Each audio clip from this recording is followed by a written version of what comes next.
42-year-old woman is behind bars and is accused of killing her husband.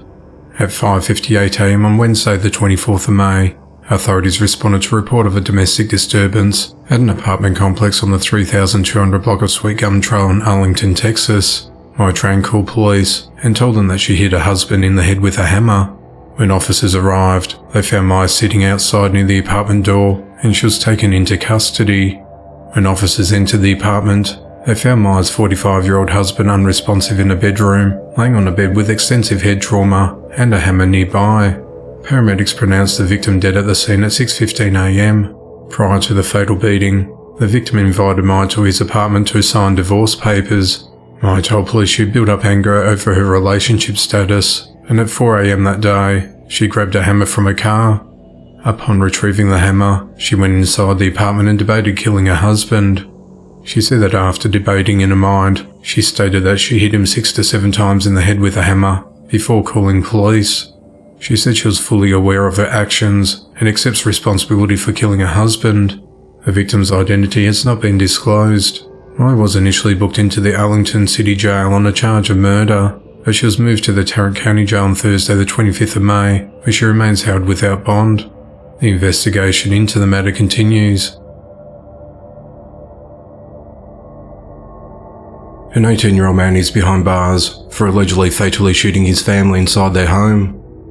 At 10:48 a.m. on Tuesday the 23rd of May, authorities responded to 563 Lemon Acres in Texarkana, Texas, on reports of a man who had harmed his family and was threatening to kill himself. When officers arrived, witnesses on scene made them aware of an individual armed and barricaded inside the residence. A Bowie County Sheriff's Office negotiator made contact with the suspect, who was identified as Cesar Alolda. After a 2-hour standoff, he eventually surrendered. Police entered the home and located 4 deceased victims inside the bathroom. Authorities said that Cesar killed his parents Ruben Alolda and Aida Garcia, his older sister Lisbeth Alolda, and his 5-year-old brother Oliver Alolda. Cesar reportedly shot each person multiple times. Investigators located spent cartridge casings on the floor and blood spatter all over the home. Authorities believe the victims were all killed elsewhere inside the home and dragged into the bathroom. One of Lisbeth's co-workers, Joseph Leder, noticed that she did not show up for work, so he went to her house to check in on her. When Joseph got there, Cesar allegedly told him that he killed the rest of his family. Joseph reportedly told investigators that Cesar made statements that he killed his family because they were cannibals and they were going to eat him. Cesar was still holding a gun during this interaction and picked up a knife at one point. Cesar called 911 to report that he killed his family and specifically mentioned his father Ruben by name.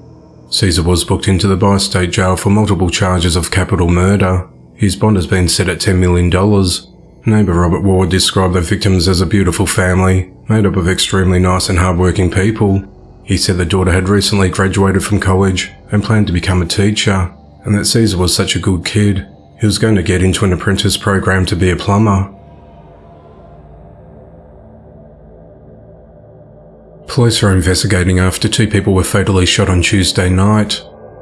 At 11:48 p.m. on the 23rd of May, authorities responded to the 1900 block of Hanley Street in Gary, Indiana on reports of shots fired.